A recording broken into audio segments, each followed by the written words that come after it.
Today I have with me David Bartley, and David is a two-time TED speaker, and you've got a hell of a story to share, brother. I want to get into that. I want to get into your story. I want to get, and we've been talking for a couple minutes off air, and it's you've got some quotes, and I think that I think the way that you think about things is going to really resonate with me and my audience. And so let's get into it. Tell me a little bit about yourself, David. Right on, brother. So the kind of the general biographical sketch is, so I'm 61, January baby. So the heat that you and I were talking about, brother, yeah, that's it's not in my zodiac at all. So I was born in outside of Chicago, moved when I was 3 to the East Coast. So I was raised outside of Washington, D.C. in Silver Spring, Maryland. And I'm the youngest of 4 boys. I have 3 amazing. I wish there were more. I need to create more adjectives to describe my 3 brothers because I mean they truly are. They're incredible, and they're Absolutely. 6, 9, and 11 years older than I. And so we lost our beloved father, James Hamilton Bartley. Everybody called him Ham. He was only 41. He died of lung cancer. Unfortunately, made the poor choice of smoking. But he also had, while I don't rather have profound memories of this part, what I've been told on multiple occasions is my father had terrible, crippling, incapacitating depression. Just and his father, my paternal grandfather, had killed himself. So I mentioned that because I definitely was in the direct line of the genes that Yeah. and it's interesting because my 3 brothers, my beloved brothers, John, Jim, and Tom, no hint of depression at all. And so, and I think there's something, well, there is that I'll share. So anyway, I grew up, um, and my eldest brother did 42 years in our United States Army, enlisted at the very lowest level, and then ultimately pinned on 2 stars, became a 2-star general. And really, from the time that our father died, he really assumed the role as my dad. And I'll come back to it a little bit later. In the last year, he's even stepped that up, if that's even possible. And the middle two, I literally was just texting them this morning. They're amazing. And so the middle two, I didn't get to know as well as I knew my eldest brother. And so they had moved to Northern California early 80s. And then I had visited and then decided in the late 80s to go ahead and move out to Northern California. So outside of Sacramento, and have lived here ever since. And so that's whatever number of years. And again, I'm 61. Have a work history involved in procurement. So I was a contract officer, so bought things. Very involved in the mortgage industry, for mortgage banking. And concurrent with all of this was the existence of just horrific depression, just awful. And with that also thoughts of killing myself. And I mean, I'm 61, and I've said that multiple times. I mean, I have probably thought about killing myself, I don't know, 10,000 times, 100,000 Yeah. times. I don't know. Um, and what happened, the if people say, well, how did you become depressed? And I said, I'm very clear. So I think I had the genes, and then unfortunately, I was raped on repeated occasions, actually sodomized and raped by a Boy Scout leader. When I was a brand new member, I had done the Cub Scouts, I had done the Weeblos, which is the intermediate step, and was new in the Boy Scouts, and this monster did those things to me. And brother, after every time he did it, I will never forget this.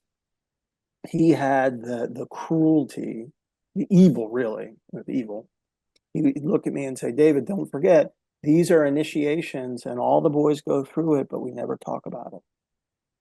Wow. And That's so, that's wild. yeah.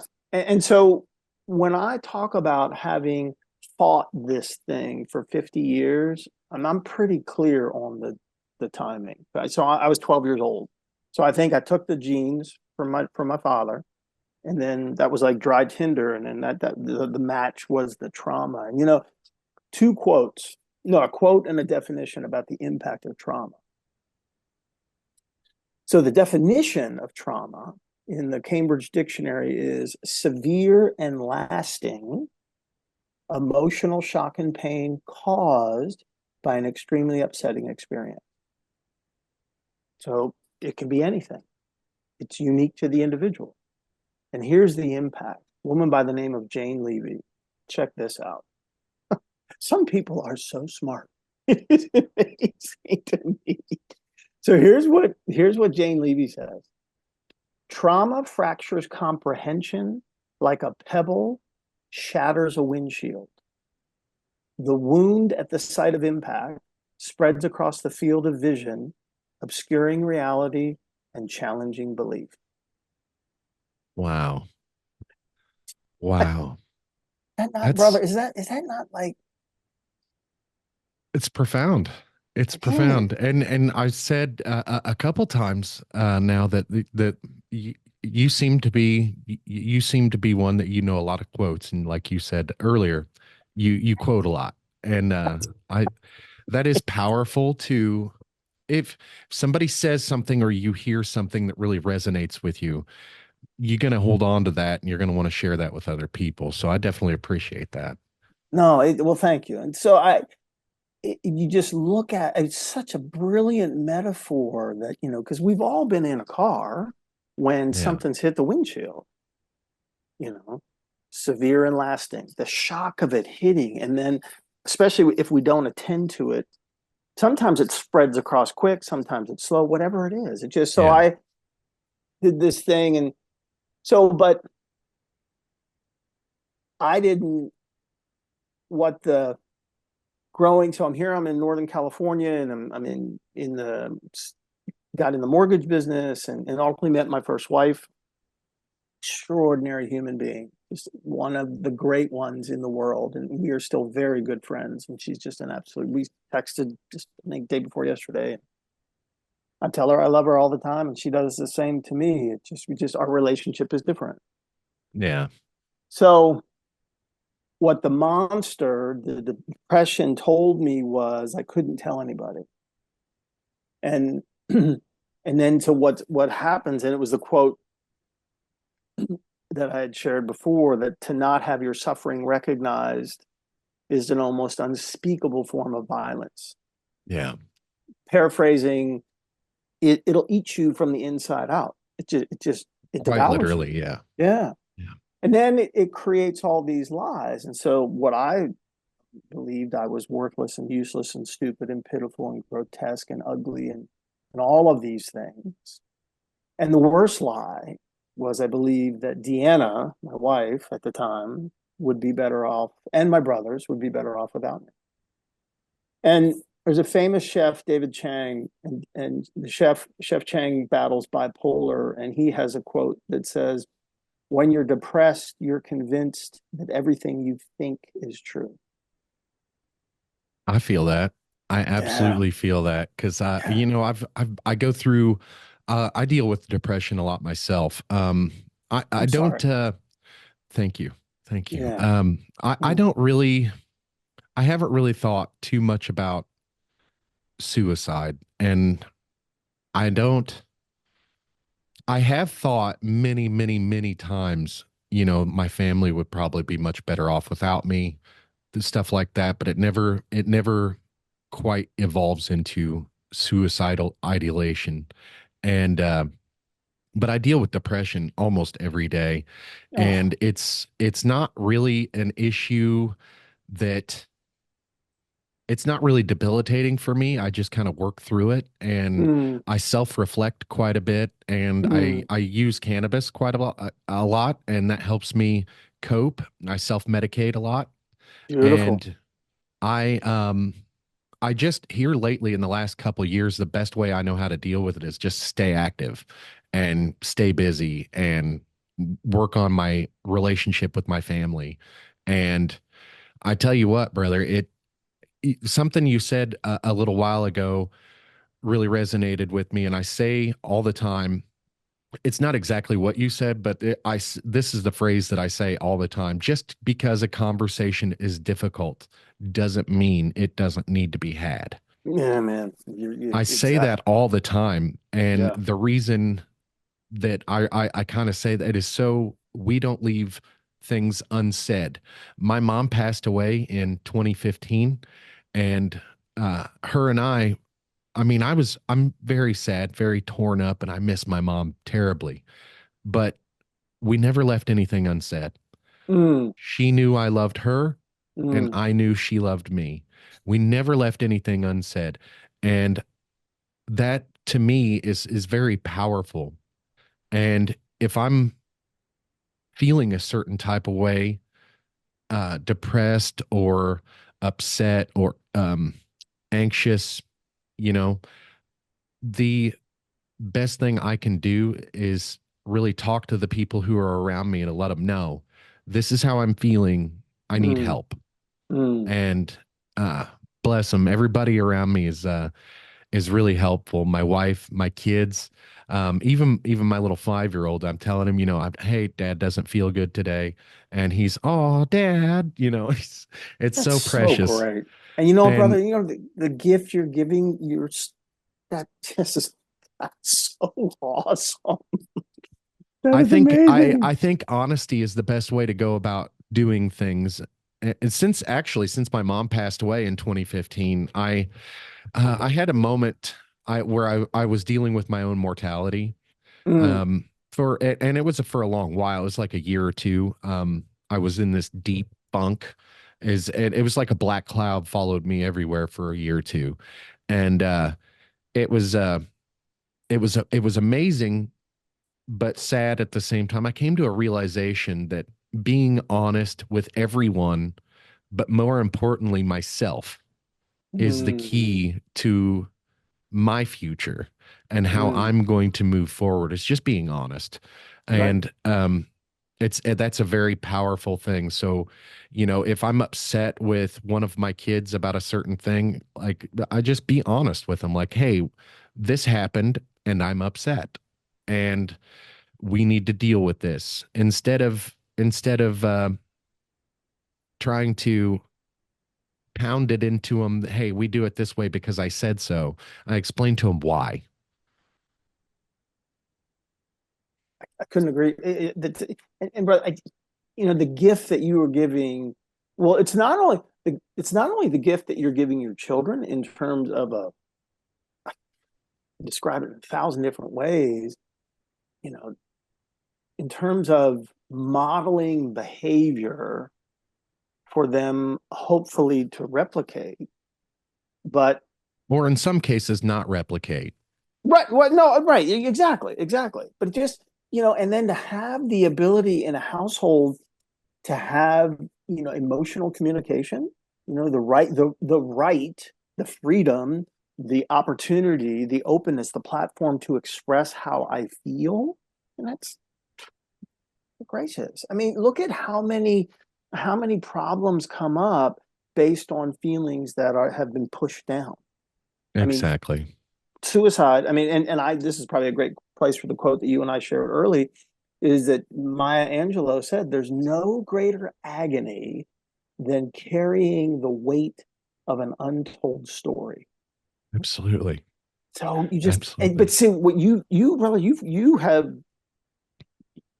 created a space where the likelihood of that happening is close to zero.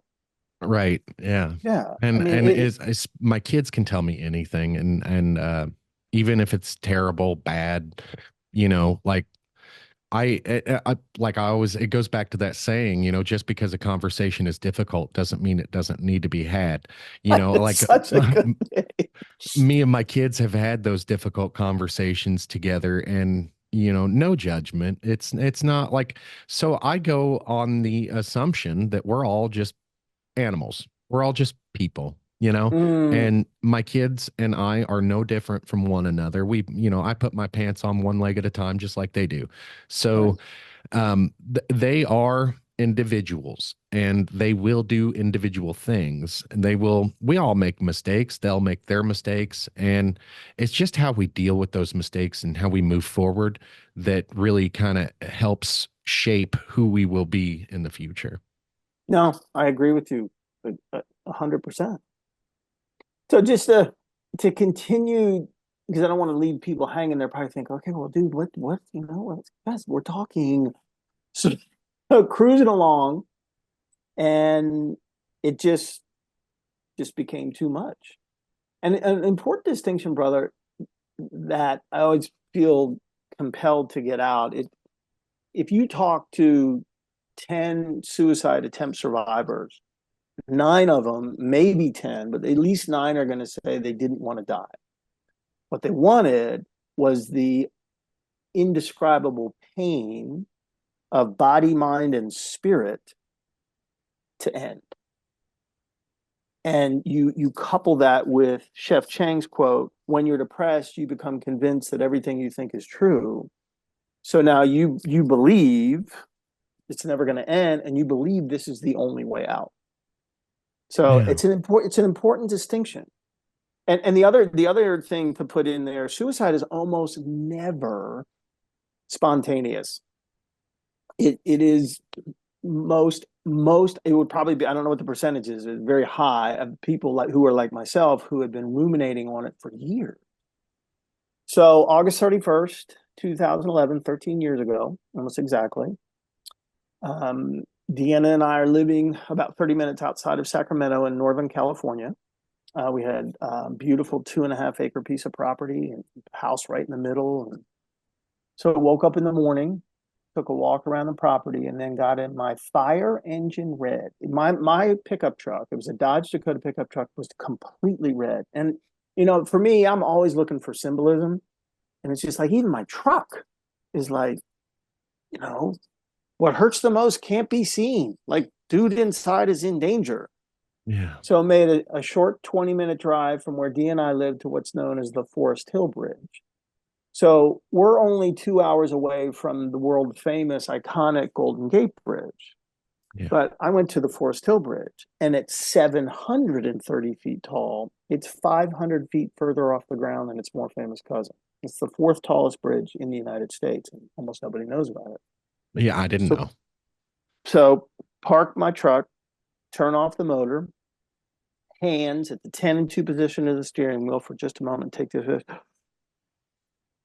open my eyes, keys in the center of the dash, exit, turn back around, double check, make sure door's unlocked, reverse course again, cross over the road. The bridge is a quarter-mile long, and the view is extraordinary, as you can imagine, something that high. And it runs perpendicular to the North Fork of the American River.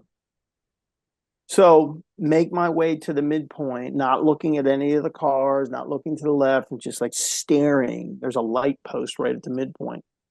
Hit the midpoint, turn to my left, barrier hits me right across the chest, arms out, holding on to the barrier, and then bent down and look at the river and looking, for a spot. And I'd done the math. It takes 7.5 seconds for a body to fall 730 feet.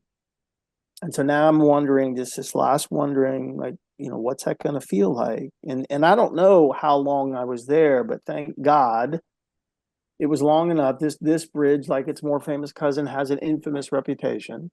Somebody saw me bent over. Somebody picked up the phone and called 911, and a sheriff's deputy approached me. And brother, he didn't make contact. He created connection.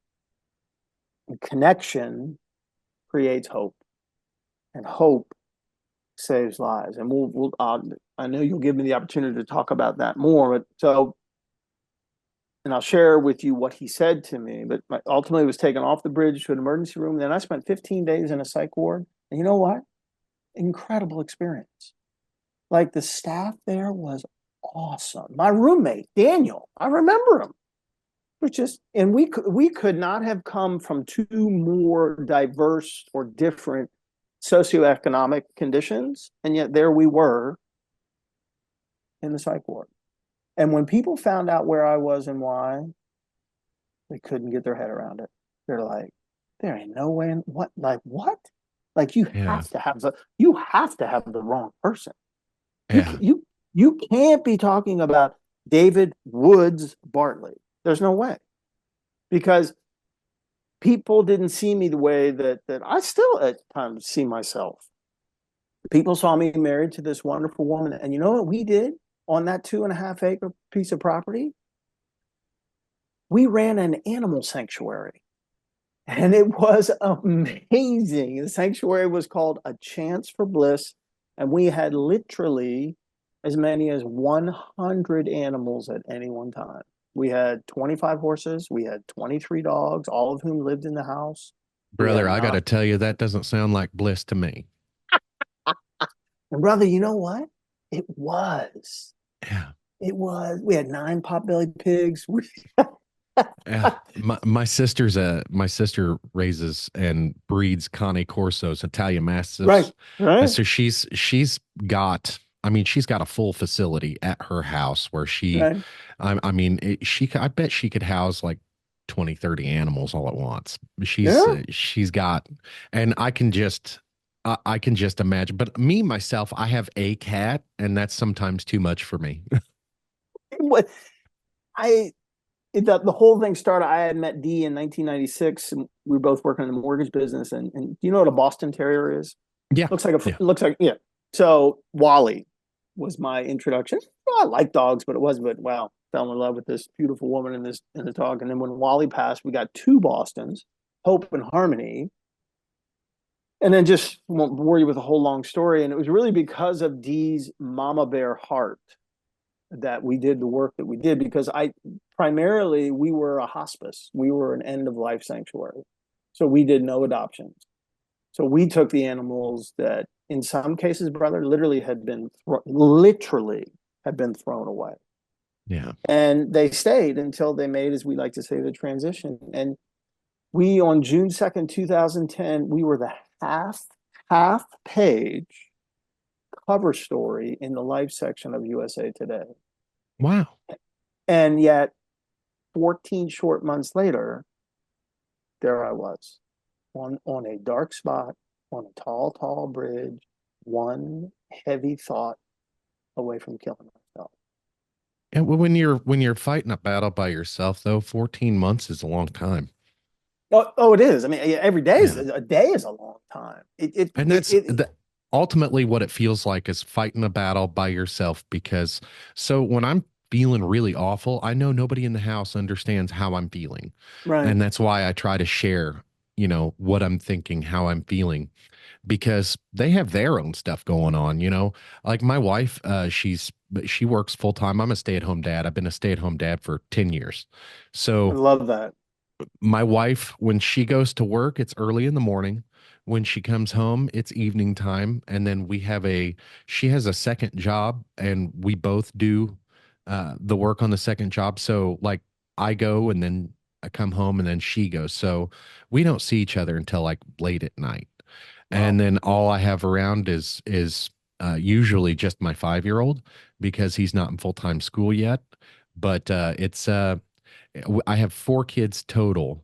And so at any one time I can call. I have people I can call. I have people I can talk to.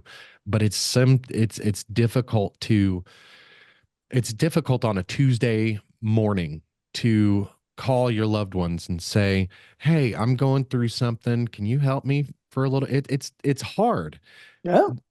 And not only is it difficult to say and sometimes their reactions are not always what we want to hear, not what we need to hear.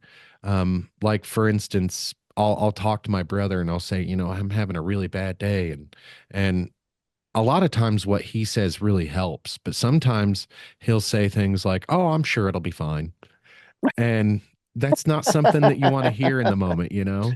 Exactly. And I'm laughing not out of disrespect. I'm laughing Oh out of no, yeah, I'm laughing out of recognition. May I please, just so I can say it because it's important to me. I am so sorry that you suffer from depression. Thank you. I Thank you. And that just wish I could take it. It's just so awful. I agree. It's one of the most awful feelings ever when you are sad but don't know why. You know, You know I what? I Go ahead. I'm sorry, brother. I go through moments in my life of where I'll wake up in the morning and I don't want to do anything. I don't Mm, want to go anywhere. I don't want to see anyone except for the people that live here. And I don't know why. And I'm honest about that. I don't know why I'm feeling this way. And then I'll go through a period of all day or a week like that. And then I'll have a period of self-reflection where I'm like, life's not bad. Life's not, it's just mm, this too shall pass kind of thing. mm, And I'm doing that all the time, self-reflecting, and I have to have those moments of peace and alone. I have to do it alone a lot of times. mm. And but I love to hear when people are proud of me and people love me, and I love to hear that kind of stuff because it keeps me from feeling like I'm not. Oh my gosh, I couldn't agree with you more. So two things. One, you said something that I is so great. So in the order of people, so what I do full time, as I shared with you, is I speak, as I go around. I'm leaving tomorrow to go to Atlanta to speak at what's called the Campus Safety Conference. So these are all people who are responsible for keeping kids safe. So my talk is the why of suicide and the how of hope. So to give them some different things. So um, I do a lot with the military. I do a lot with school. I do a lot with kids, and then do community organizations. Those are kind of the big three. So I was working with some school kids, second graders, and it was one of had this thought. Should ask the kids. I said, "Hey, do you think there's a difference between sadness and depression?" And the kids, brother, they looked at me like I was an idiot. Like, of course there is. Like they're not the same thing at all. I'm like, wow, okay, wow. So, well, who wants to describe what's the difference? And a little boy in the front row, like, shoot, when you're really anxious, to like, call on me. And I said, okay, man. But I said, lay it on me. He said, yeah. When you're sad, you know why. When you're depressed, you don't. That's very smart.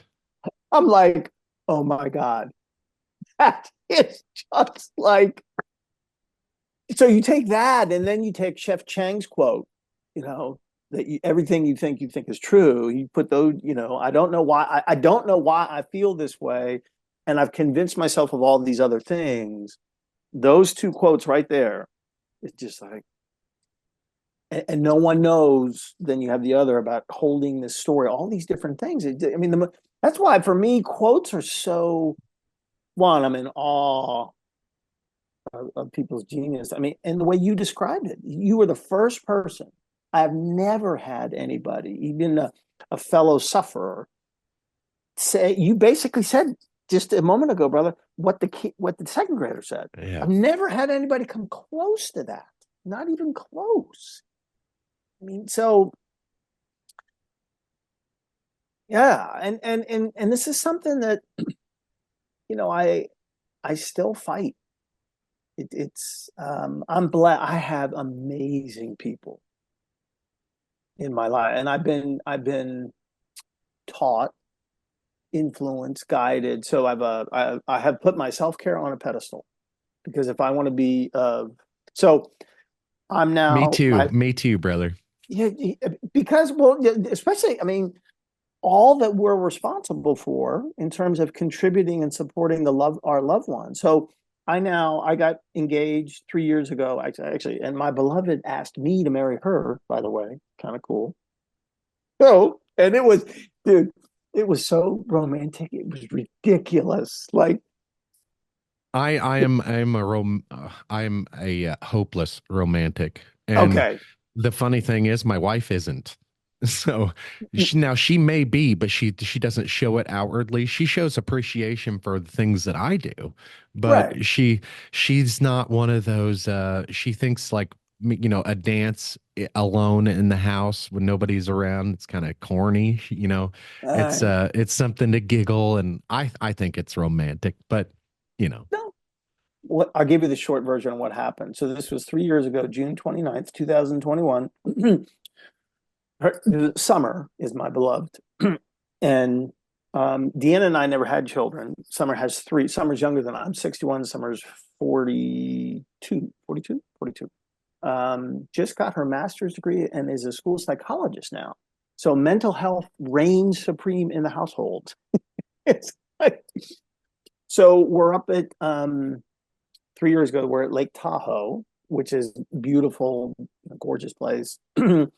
And then we have some alone time and we're sitting by a creek and we're drinking wine. I love cheese and crackers. Just all of a sudden she pulls out, brother, this it's a book, but it has caricatures and it's a good sized book. I mean, it's like about that big. And I'm like, well, it's our story, like how we met. And oh, that's incredibly romantic.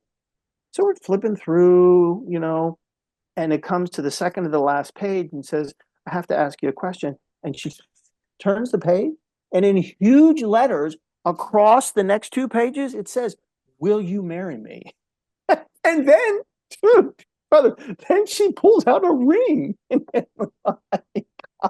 that is amazing. Now It's that actually incredible. does sound like something my wife would do.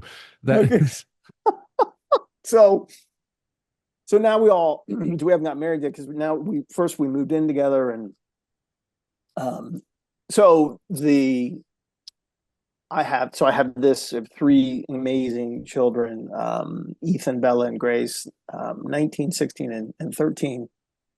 And now I'm learning how to be, well, yeah, no, I'm learning how to be a dad. I'm learning, how do I want to say this? I've had such great examples of how you're supposed to be a dad. I'm just trying to replicate that. I mean, yeah. not just my brothers, but my best friend's dad, who just passed away, John Barry Noonan. Um, so anyway, over I have an incredible. Actually, I have a couple psychiatrists. I have a therapist. I have a support group. I have all these amazing people. Um, and so for me, it's the establishment of a care plan of body, mind, and spirit. So diet, sleep, exercise, time outside. I take meds. I take four right now. Take meds, go to therapy, go to support group, then have my own spiritual practice, all those things together. So end of last year was super busy for me speaking. I was literally around the world, mostly with the Army and the Coast Guard. Um, and I fell into a level of depression that I had never experienced before. And it made no sense because I was doing everything that I was supposed to do to stay well. So I'm just like, so I mean, I don't remember really bad parts, but Summer told me that what I would do is I would wake up and the first thing I would say to her is, or I'd ask her, would you please let me die today? And just so we didn't know what to do. And at the advice of a very good friend, we did something, and thank God because it changed my life. We did it's called ECT. So ECT is electroconvulsive therapy. So shock therapy. Most Yeah. people listening have watched One Flew Over a Cuckoo's Nest and Yes. saw the scene in there.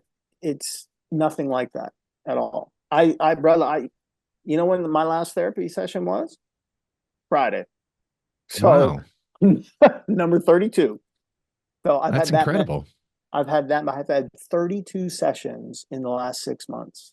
And it started in So what's that feel January. like? Just like a reset? It doesn't well, one, in terms of the so here's what happened. So I go and obviously you get to know these people really well after going to see them 32 times in 6 months. And Yeah. in the first 2 months, we were going 3 times a week. So my doctor, Dr. Lauren Marassa, my two favorite nurses, I see your kitty right on your over your left shoulder. Um, Betty and Jeremy. So I'll go lay on the gurney, I guess what it is, and then have a conversation with Dr. Marassa. How you been? Between now and last, and you fill out these sheets that rate your level of depression and level of anxiety and the potentiality for self-harm. The standard stuff that we all do when we go. And this is the psychiatric hospital. So then she will put these, it's like little pieces of tape. They're little electrodes all around my head. And then she puts one right up here by my heart, and they put one down here, kind of at the base of my stomach on my left-hand side, and they put like a cuff on my ankle for what I don't know, maybe to measure blood pressure or something. And at the same time, the anesthesiologist is putting the IV in my arm for the general anesthesia. So we're having a conversation. Again, I've gotten to know these people. These people are amazing. And then, so I'm also in my treatment, I also get ketamine. Yeah. Some people do, some people don't. So the anesthesiologist will give me the shot of ketamine first, and then I laugh because they always say the same thing every single time. They always say, "Are you ready for your nap?" Yes, I am. And then I'm out, and then I wake up and I'm with Betty and Jeremy, and it just coming out of anesthesia, just like anybody would out of general anesthesia. It takes a little while. Yeah. But brother, what I can tell you is what that procedure has done for me. What saved my life. I mean, and let me give you the illustration to really bring it down to the nitty gritty. So you may be the same way. About 2-3 weeks ago, I was having just a terrible day, awful.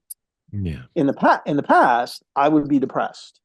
Like that would be like I'm gonna be depressed, and I'm sure there's gonna be some hue of a suicidal thought. It's just the way it's been for 50 years. So 3 weeks ago, terrible day, and I remember like in the middle of the day, all of a sudden I'm like, I'm not depressed, but what am I? Like I'm not happy, that some crappy crap's happening. And you know what I was? I was I was disappointed. Yeah. That's what ECT has done for me. Has That's awesome. traded depression for disappointment. So Yeah. it's I've not been through anything like ECT, but I there was one time I was working and I was climbing out of a hole because I was underground utility contractor, and okay. there was an electric fence that was running the length of the hole, and I hit my head on the electric fence and knocked me out, put me in the bottom of the hole. But after that, I felt pretty good. It's I mean, and I still don't know why it worked. And then one day, one of the sessions, I asked Dr. Marassa, I said, Dr. Marassa, how long are my seizures? Because what they do is they're running enough juice through whatever to cause me to have a seizure. And she said, Yeah. and she pulled it up on the computer, and she said, yeah, it's like 30 to 45 seconds. Okay, but it's extraordinary to me. Yeah. Like I don't think about killing myself anymore. That's awesome. It's like I'm glad you're still here, David. I'm glad you're able to have this conversation with me today, man. This has been one of the more enlightening conversations that I've ever had on the podcast because, man, like and not having suicidal thoughts or anything like that, but having somebody finally understand what I've been talking about all these years. It seems like I could see therapists, I could see counselors, I could see anybody. And it seems like when I go to see these people that I'm more intelligent than they are. So it makes it more difficult to talk to them. mm, mm, And man, it just, to have somebody like, and I wish you were here. Like I had mentioned to Oh, you, with something like this, I I would really prefer to do this like face to face, because your story is amazing and you're an amazing person. And just the interactions that we've had over messaging has been wonderful. And I couldn't have asked for a better guest. Like this has been stellar. I, no, brother, thank you. no, thank you.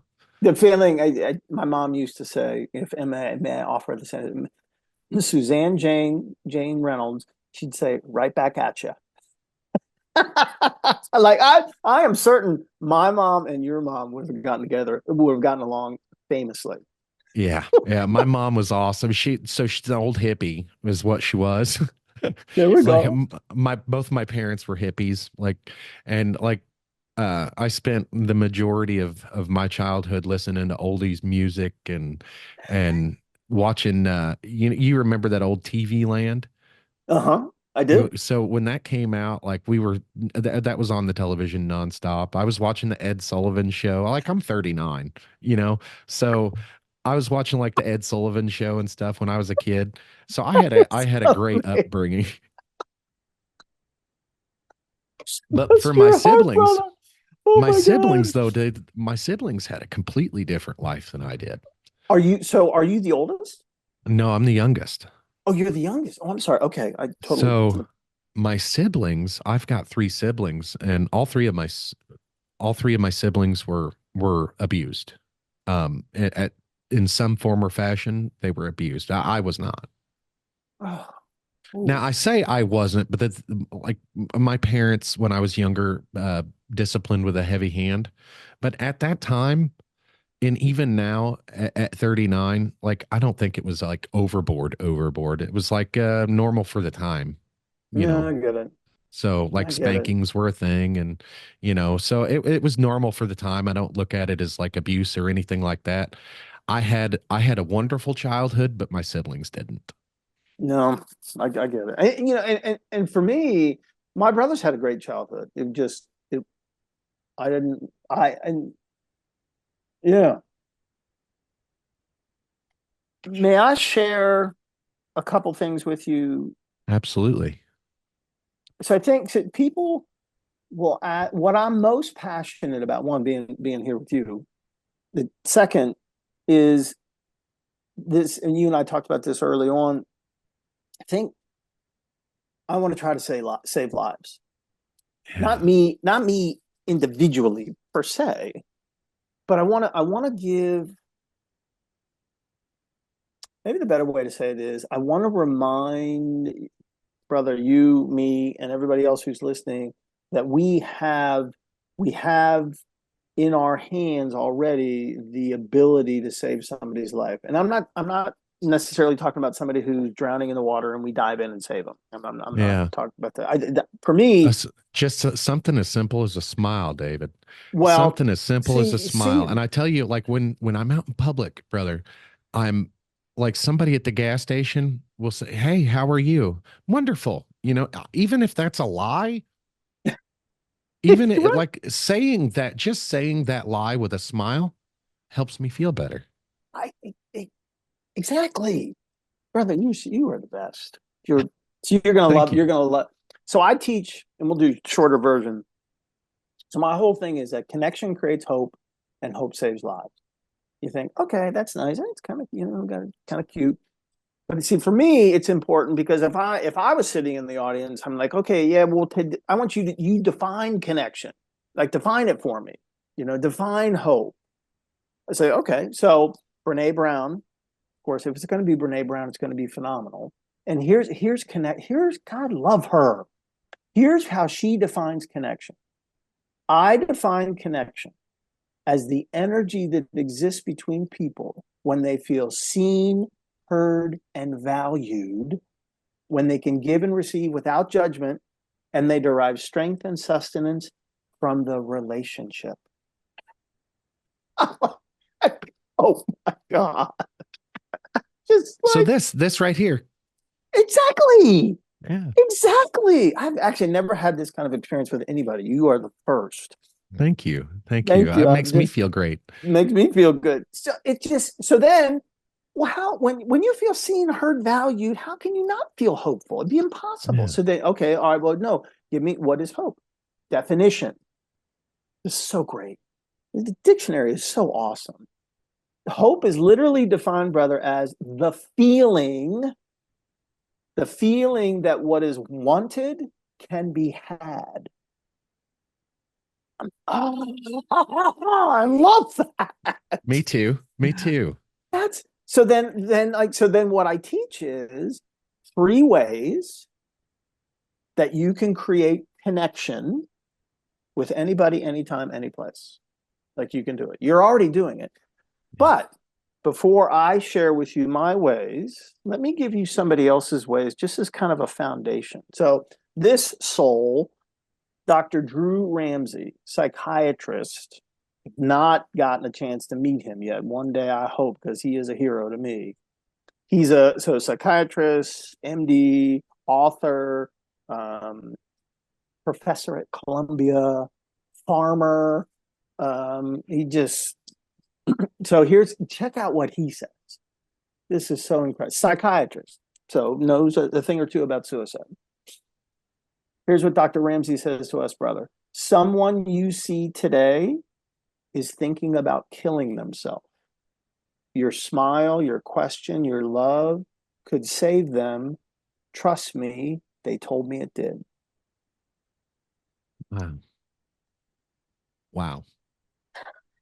Is, That's is that not like it's again very profound.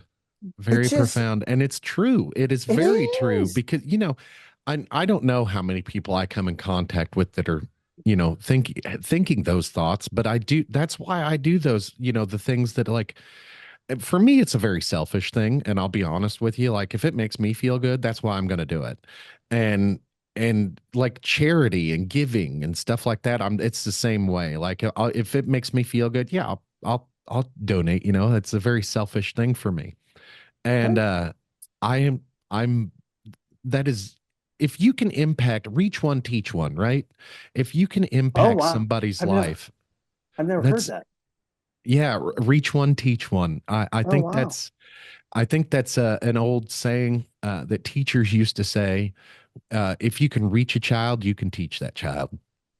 I'll be You know, darned. Okay. that's I don't remember where I heard that from, but I don't. I've been saying it like a long time. So reach one, teach one. And if you can reach someone just by giving a smile or saying, when somebody asks how you are, they don't really care how you are. That's just something that people do to do, just be nice. Right. And with that, wonderful, you kind of throw them off guard. And oh, well, that's awesome, That's exactly. And so my three things are I teach people how to remember people's names, okay? To leverage curiosity to create understanding because what we see is almost never what is. And I make people at the end of my talks promise me that they will never use a why question for the rest of their life. Because why questions make us defensive. Why'd you do that? I say, all I'm asking you to do is just change it to a what question. Hey, what inspired you to do that? And I then like that. the last is expression. Like let people know how you feel. And so I got to tell you, if I have time, two Oh no, quick stories. you got absolutely. We got all the Okay. time in the world, bro. I have no Okay, time brother. constraints. So, So um on the name thing, I'll just super it's quick. So I did the Dale Carnegie course, I don't know, umpteen years ago. It's an amazing course. If you have the opportunity, please do it. Dale Carnegie wrote the book How to Win Friends and Influence People years ago, back like when the Ed Sullivan show was on, when I was growing up. And it's not a cheesy book. It's really is a book of all about connection. And he teaches what the power, and we all know what it's like when someone remembers our name and we have no expectation. And so I teach PARA. First thing, pause, just stop, slow your roll, ask, and almost universal. I will always ask how to spell it. Okay, repeat it. You know, am I saying it right? And create an association. Just, And then if you forget, would you please remind me of your name? Just so. And what do you do? Remember what Dr. Ramsey said, your smile. Well, name goes with that. So one day, again, we took animals at the sanctuary that nobody wanted. So we became really well known at many of the animal shelters. So we had this wonderful veterinarian, Dr. Wright. So one day, and we were very, very well known for loving old Boston Terriers. So one day we get a call from the Sacramento Animal Shelter, and it's Dr. Wright, and she says, I got this old Boston, and she's never going to be adopted, and can you guys take her? And we said, oh, absolutely, of course. So we went down there, and there she was, beautiful, grand old lady, gorgeous. And before we could say anything, Dr. Wright said, I've named her Ruth. Like, wow, that's kind of cool. Okay. And before we could ask, whatever, she said, because I wanted her to have respect, understanding, truth, and honor. And I'm like, oh. So when you remember somebody's name, that's what you give them. You give them respect. You seek to understand them. You're looking for the truth of who they are, not just what you see, and you're honoring them. That's what you do that's why a name is so important. So just practice. That's all it is practice. And then I got to tell you this story because it's just. So another Boston. So this story, the backstory was old man walked into an animal shelter close to us. And he was probably in his late 80s. And he had this old basset hound cross. And he walks up to the shelter worker, brother, and says, hey, I found this dog. And he has no identification. And I didn't know what else to do. So I thought I would bring him here. And the shelter worker was like, oh my God, thank you so much. So would you please fill out information, name, number for you and where you found the dog? It might help us. I'll take him in the back. I mean, he's in his late teens, but probably not microchipped. They didn't do it back then. So sure enough, old man fills out the information. Shelter worker goes in the back like, oh my God, he's microchipped. And then comes back and says, sir, thank you so much. And then compares the information, and the information matches. This is his dog. So if I'm there, brother, I'm losing my mind because I'm a guy that takes care of old dogs. And you're like, you SOB, why would you throw your dog away? Dear God. But you know what? The shelter worker didn't do that. Yeah. She asked one question. In looking at something that she didn't understand, she asked one question. Sir, what happened? And at that point, he burst into tears. And when he finally could compose himself, he said, this is Joshua. Joshua is 16 years old. I've had Joshua since he was 8 weeks old. He said, ma'am, there's nothing more important to me than my dog, but I'm dying. And I'm forced tomorrow to go into a medical facility. And I begged and I pleaded and I offered to pay if they would please just let me have Joshua. And they said no. And I was afraid if I told the truth to you, that you would put Joshua to sleep. But I know that he has time to live. Oh, And the woman, brother, says, sir,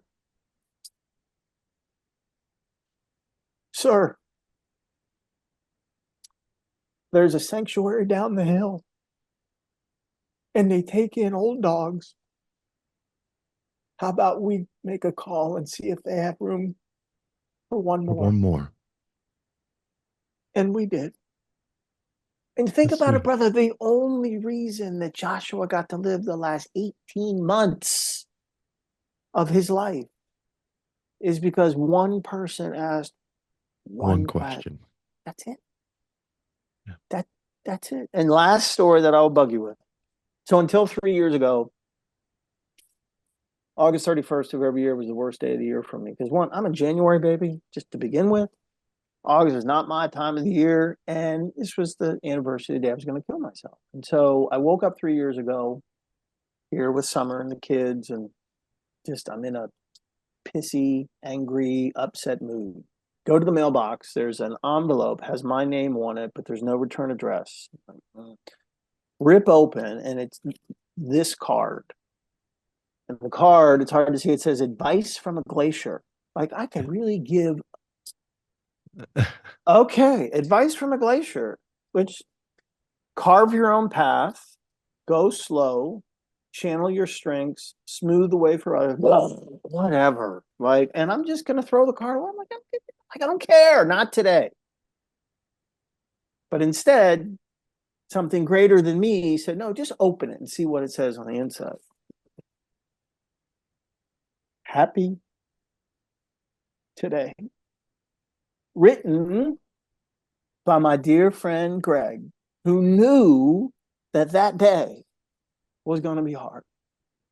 He knew it. Somehow, in all the conversations that we had had, he remembered August 31st. And he said, hey, just a note to remind you that you are an extraordinary person with so much to give so many others. You are a tremendous source of healing just by your personable presence. This is not only my sentiment, so many others also believe in you. Believe in yourself. Reject the lies. I love you. And you know what this card did? You know what August 31st is now? What's that? New Year's Day. And you know what the celebration is? I drive back to the bridge. And I park my Wow. car in the same spot. But when I walk to the midpoint, I do you. I say hi to everybody that I see. All because God expressed himself. Another man told me he loved me. That's powerful, isn't it? It's just, You got me, man. You got me crying over here. me too, brother. Oh my gosh. That's because of our connection. That's so Oh, sweet. That is so it's just, sweet. and he's such a, and here's what even adds to the story is Greg's from New York. So he's just, Forget about it. exactly. He is, he's an amazing guy and he's had his own struggles. But he took the time on that. I will never, ever, ever, ever, ever forget. All right, one more, real quick, and then I'll stop. So work a Oh, lot no, with the Army. you got all the time you need, brother. Got all the Share all you want. so do a lot with the Army, and as I shared with you, brother. So my eldest, 42 years in the Army, enlisted at the very lowest level, and ultimately became a two-star general, and he's my dad. Um, so, and in fact, let me um, since I started ECT at the end of last year, really, every day, same thing today. You know how my day begins? My brother's on the East Coast. How my day begins is a text from him, and it will tell me what he's doing that day. He will give me some guidance. Okay, we talked about this, so I think you should do this. And then there's a motivational quote every day, never misses. And then the end of the day, you know what happens? We talk on the phone. That's awesome, man. So my brother and my beloved have been the two in these last 6 months, especially, that have guided me, supported me, held me up. On those days when all I wanted to do was die, there they were. So, do a lot with the military. And so, never served, but it always, when I do the work with the Army in particular, it always has me feel like I'm honoring my brother, which is really important to me. So, I'm working with a unit, and the battalion commander, so a battalion is a unit size. So probably 600 soldiers in a battalion, roughly. Yeah. Um, So led by a lieutenant colonel. In this case, it's Lieutenant Colonel Dan Trouse. So gave my talk, and then the colonel said, "David, would you please come to my office?" And I said, "Absolutely, sir." So I go to Colonel Trouse's office, and he said, "David, I really appreciate your talk." I said, "Well, sir, thank you." He said, "David, but the part about what happened to you as a Boy Scout, obviously that's not okay. And I can't get past that." He said, "David, I was an Eagle Scout." And he said, "My time in the Scouts, I had none of the horror that you did, none of the evil. Like, being an Eagle Scout laid the foundation for me to be a better battalion commander as in the Army." And then, brother, the colonel took his hand and pulled out his wallet, and he's facing away from me, and he pulls out, looks, it's like a credit card, and he said, "David, when you become an Eagle Scout, they give you one of these." And then he turned it around, and it was a credit card, and it's an Eagle Scout card, and it shows the date. He says November 3rd, 1998.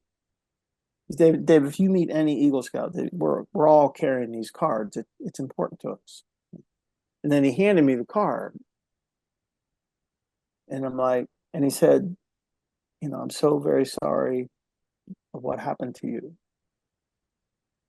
And I looked at the card, and I'm like, "Wow, that's pretty amazing." And then I go to give the card back,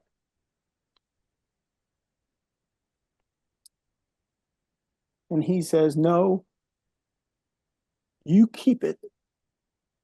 You've earned it." So, brother, I carry the colonel's card with me.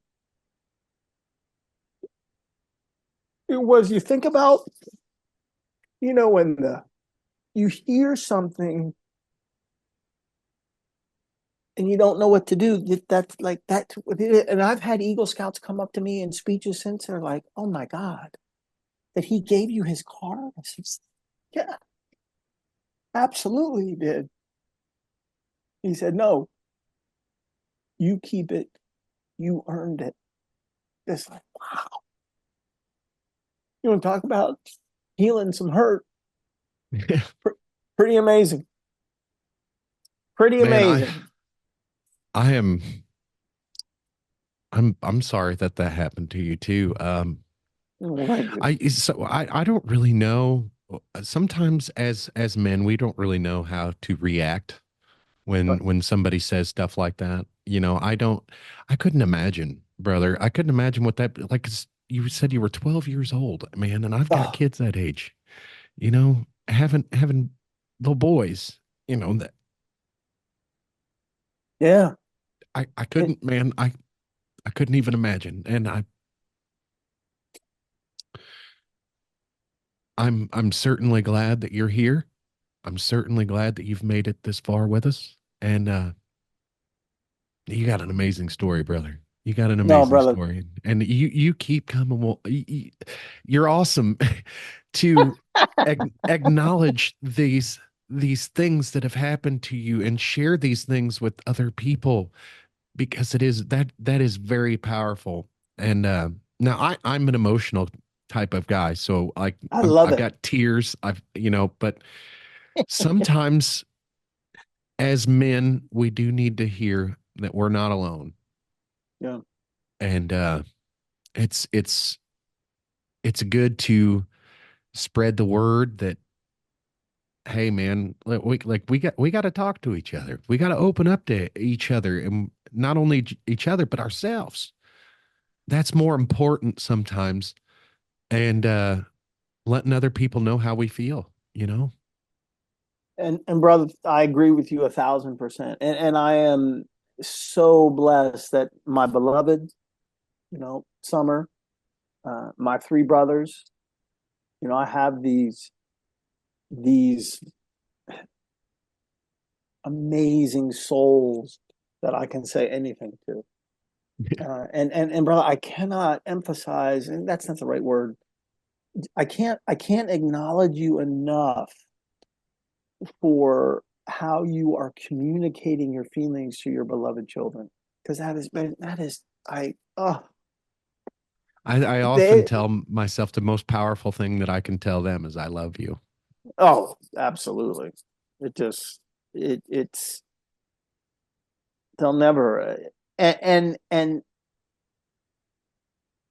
yeah, I love that you're honest with your children about all things, not the least of which is when you're feeling depressed. Yeah. You let them know, Yeah. because they will go off in life, and then they'll encounter somebody, because depressed people are everywhere, and they're Yeah. like, oh yeah, oh no big deal. Yeah, my dad has dealt with this, growing up, and he always communicated how he felt with us. Yeah. And that person would be like, what? Are you kidding me? And like, yeah, man, my dad's a freaking superstar. Are you kidding me? Yeah.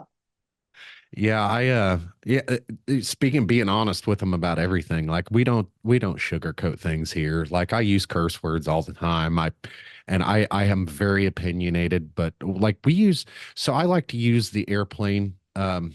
It's like a metaphor, but when you're in an airplane and they tell you when the mask comes down, put it on yourself before you Oh, try to right, help somebody next to you.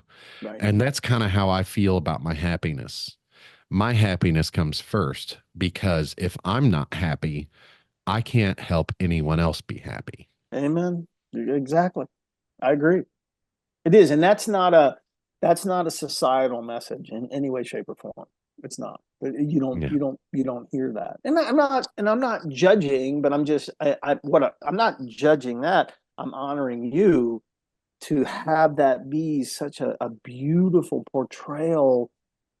Yeah, it is. Yeah, I'm a stay-at-home dad. Being a stay-at-home dad for this long, 10 years, you get to understand a lot of people say, and I don't know if they mean it or not, but a lot of people say, my kids come first. My kids come first. Right. And in my house, my kids don't come first. Like they're a big part of my life, don't get me wrong, but like without my happiness, it's impossible to help them do anything. Exactly. Yeah. And see, people don't, I think, brother, that's why what you're doing is such a beautiful thing.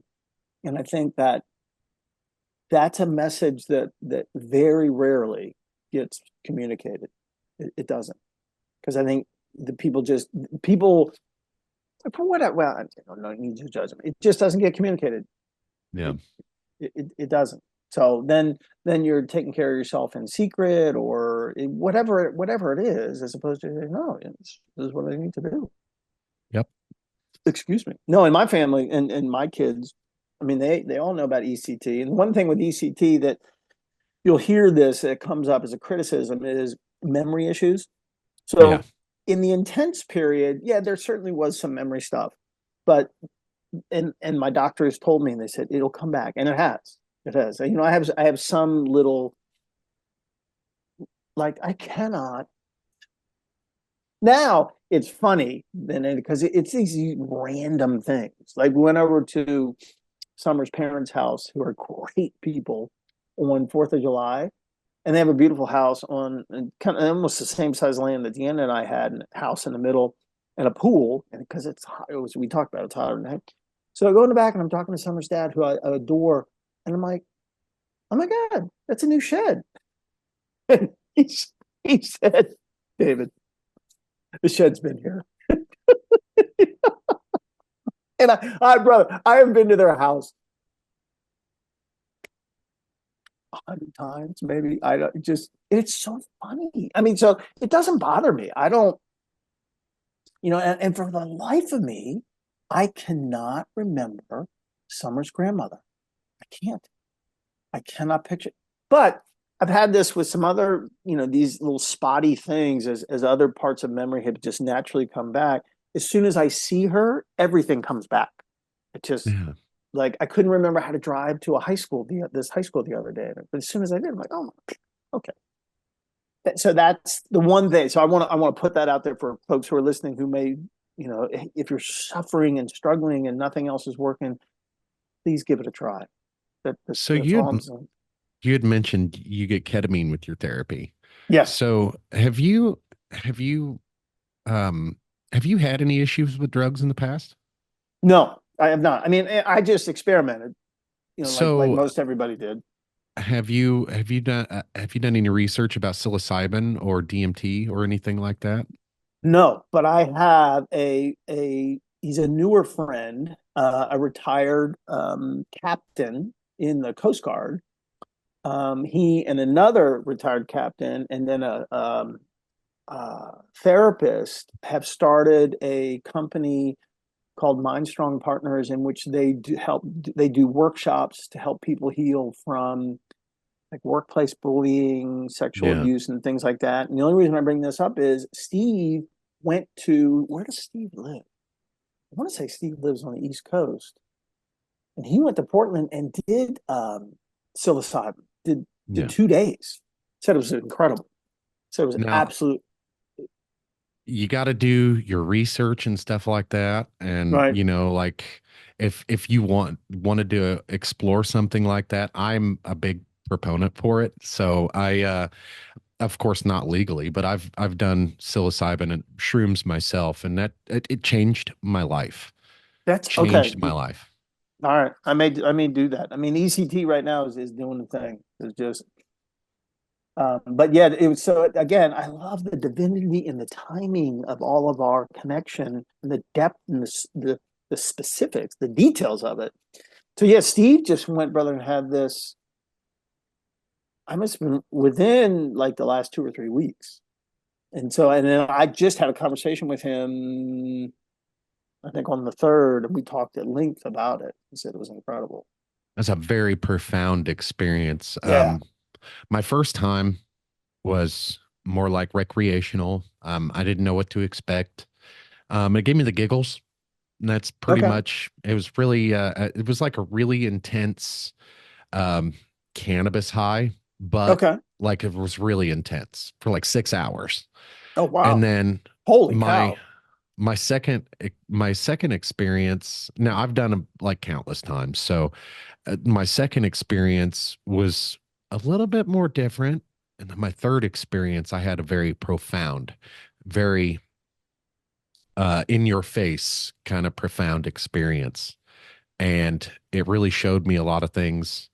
Uh, um, a lot of self-reflection happened, Right. a lot of in-depth thinking about the things that I was doing in my life. And then I did a little bit more research and found out that psilocybin actually helps connect a little tissue. Something happens in the brain chemistry when you do psilocybin. That's a So beautiful thing.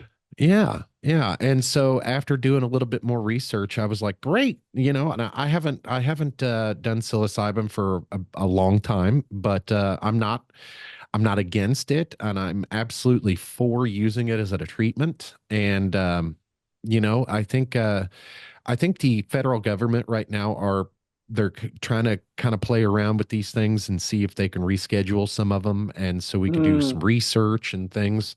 I think that'd be nice. no.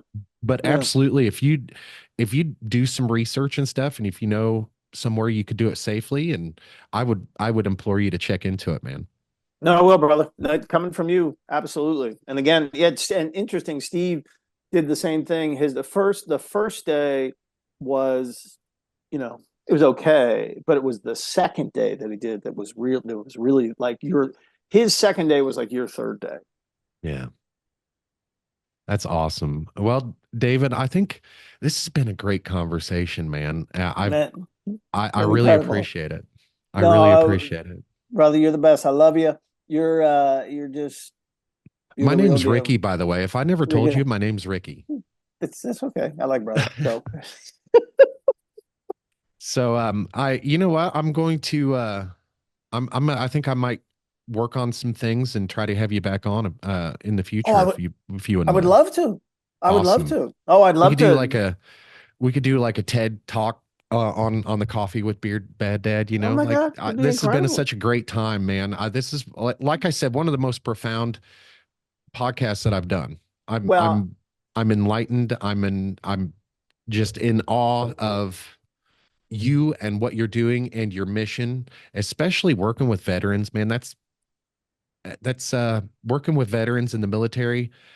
I didn't serve myself either, but I have a very deep love and respect for Mm, the United States military and everybody who serves, whether they're combat vets or just cooks or everybody exactly. support. I love everyone that takes that job seriously and loves it, and even if they don't love it, I love everybody. No, and brother, you know what? That's why I think we are like twins because I feel an incredibly similar way. I just like being in the presence of the various branches, especially the army, because that's what my brother, my dad, did for 42 years, and he's still my guy. He's my guy. I'll talk to him. He's already texted me this morning, and I'll talk to him tonight. So Hell yeah. then, Hell yeah. yeah, he said, "Have you?" He said, out of the blue, he says, "Have you changed your furnace filter?" Yeah. No, I I got haven't. I got people in my life that remind me to change the batteries in my smoke detectors. So every time they change the batteries in their smoke detector, they send out a mass text to everybody, change your smoke detector batteries. I God, appreciate it because I probably God love him. forget. Exactly. Oh yeah, Yeah. dude, I can't remember the last time I changed the filter. So God love him, and and so I have to have it done because he'll. And tonight when we talk on the phone, it'll be like the first question. Like you. So anyway, this has been Well, David, amazing. Thank you, thank you, thank th- you, thank you, thank you, thank you, I thank you, will. thank you.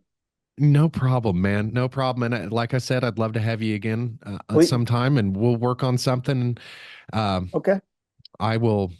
I Man, I'm gonna wait until my editor sees this because so my wife is my editor, and I'm gonna Love wait it. till she edits everything and she sees. I want her thoughts and opinions, and then we'll Okay. uh we'll get together sometime. We'll figure something out. All right, bud. All right, man. All Well, I right. love you. Great to connect with you, and then can't wait to be back again. Love you too, David. And it's been, like I said, a great time. Thank you. Thank you, brother. All right, man. Have a great Bye. rest of your Sunday. All right, bro.